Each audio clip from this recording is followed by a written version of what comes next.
Hi guys, it's Blackie for Shaman's Forge Bushcraft. Nice hot day in July in Alabama. It's July 20th, 2016, and it's pretty warm today. It's in the high 90s with probably about 80% humidity. But I'm going to come out and shoot some videos for you guys. Stick with me, I'm going to set up and we're going to talk a little bit. Be right back. Okay guys. This is the first tip I want to bring up. This is one of the reusable space blankets. You notice I've got the shiny side facing out. Here's why. Right now I'm in a pine forest. Now as you know what a pine needle looks like, I don't have to tell you that, but a pine needle is made up of all these little small needles, obviously.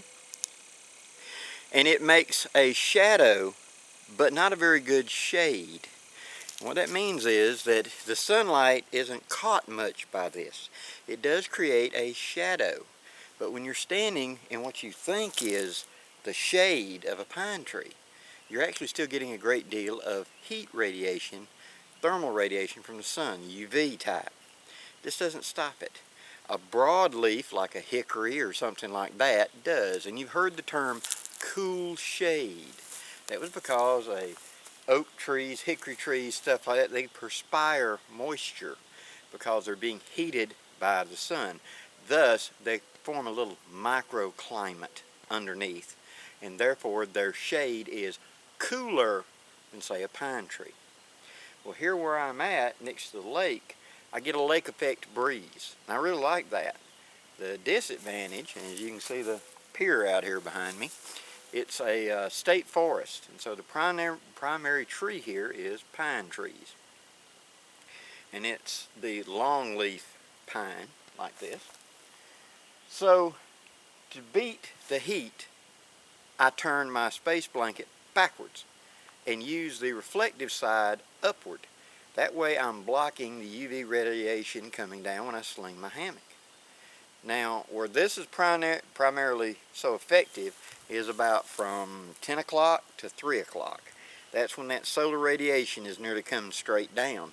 Once it gets kind of low on the horizon, it's not that big a deal. The tree trunks start becoming the shade then.